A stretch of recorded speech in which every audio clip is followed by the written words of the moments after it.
have to share with you here is a proposal that is under construction. And that is so important because we are talking about Women Leaders Initiative. So it was impossible to arrive here and just show what could be done. It's not about this, what we are really creating here. We are creating here a movement. So that is starting now, that we have a first step here, and this movement is to bring women leaders together on the accelerating and achieving SDGs. Everybody here is saying we need this on time. What we are bringing here is to reframe some perspective about what could be the challenges to achieve SDGs. So first reframe of this initiative is not to see cities as just an SDG 11, but how cities are a space of convergence, is the place where the impact happens. So is exactly where the life is happening. So if we could see cities in this perspective, in the perspective of synergies and convergence space, we are talking more about feminine characteristics that we can bring from cities to deal with the challenge to really deliver impact on time. Colleagues, friends, ladies and gentlemen, to answer your question, I was the first lady mayor in Penang after 17 male mayors. I know that it will be tough because immediately when come to the ask a question to a male councillor, because in Malaysia we have 24 councillors, a male councillor, and he said that I have no problem working with anyone, and even with the female mayor,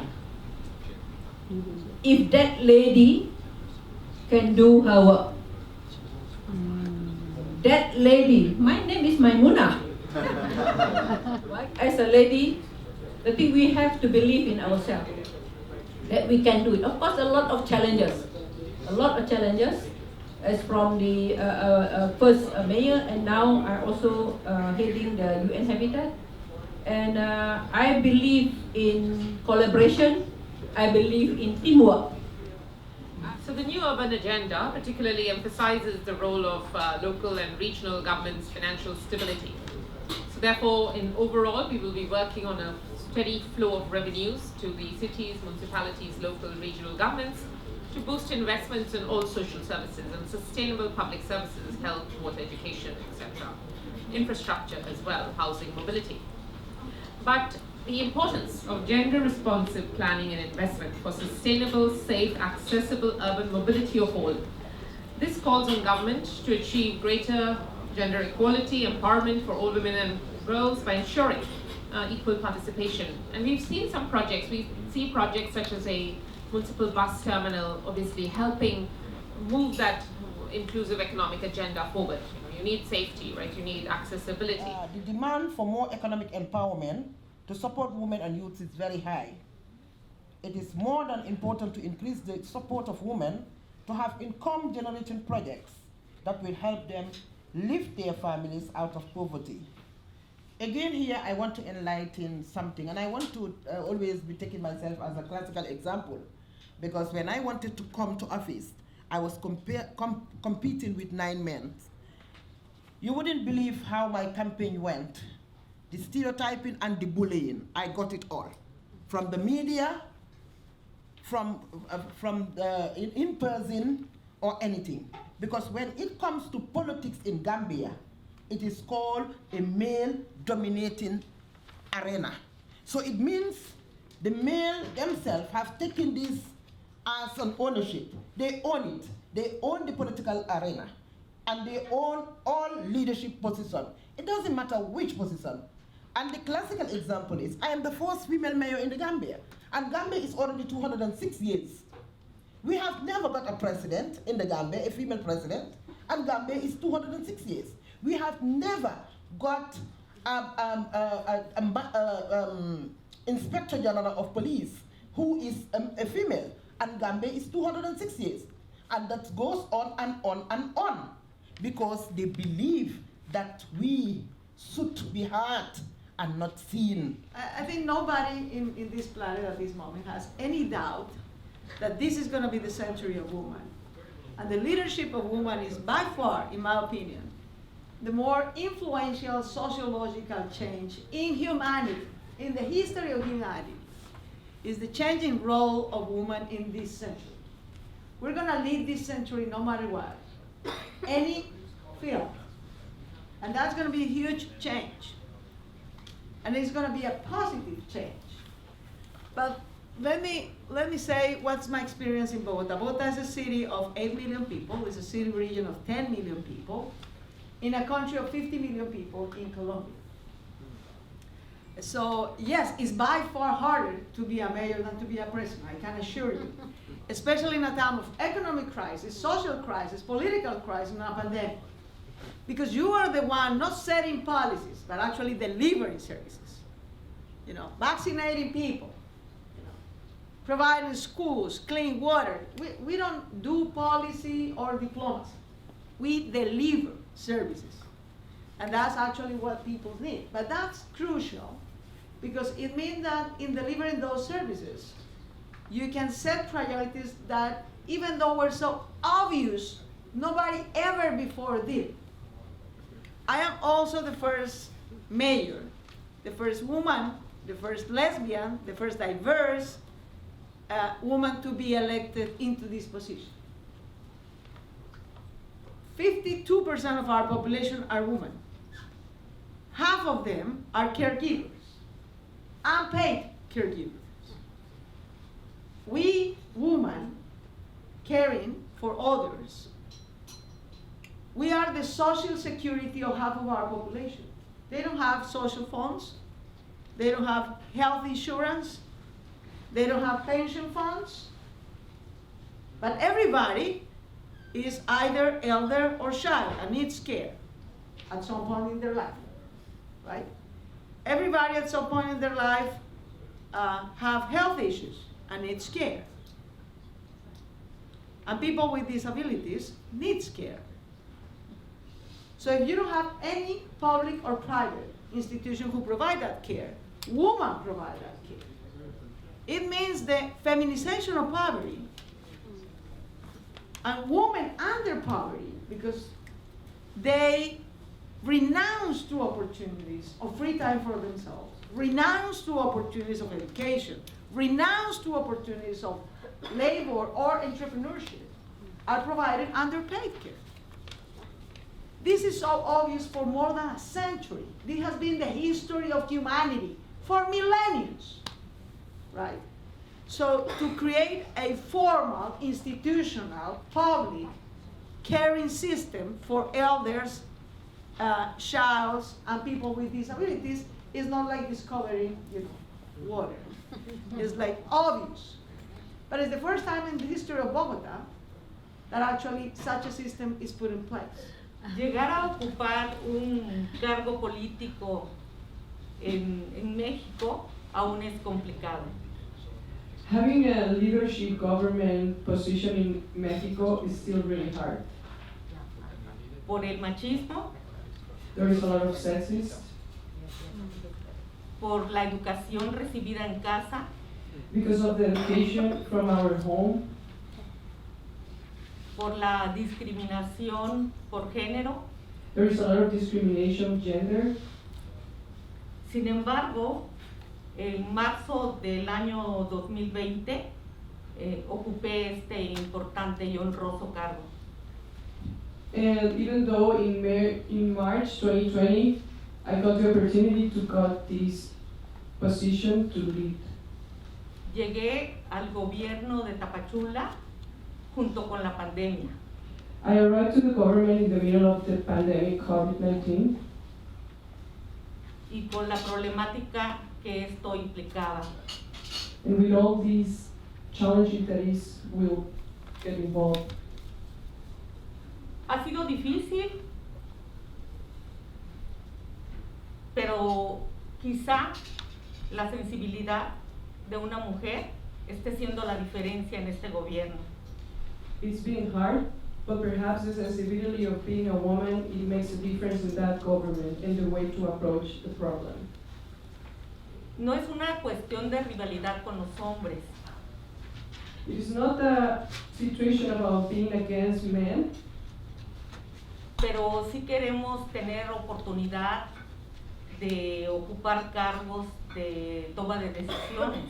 but we really want to have this opportunity to be in a position to take decisions in the middle of these kind of problems.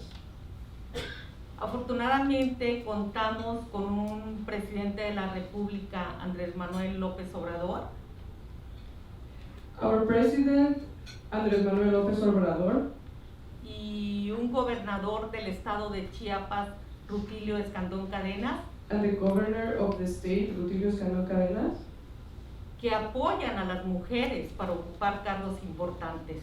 that they support the women to be in these kind of roles. Actualmente, por ley, No. existe la equidad de género, Now, because of the law, there is equality of gender, la paridad de género, y eso ha permitido que ocupemos las mujeres cargos importantes.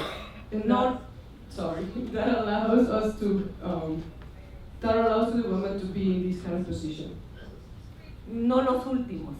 not the last ones. My name is Rachel Jarrell. I'm the co-founder and CEO of Nexus. We were founded in 2011 at the United Nations during the International Year of Youth. And our theory of change is to bring together next generation of the world's most influential families. So young people from business families, philanthropic families, government families, and bringing them together to figure out how can they bring about change using their unique access and influence. Our first summit was held with Secretary General Ban Ki-moon in July of 2011, and we had people from 350 countries. Oh no, we had 350 people from 70 countries.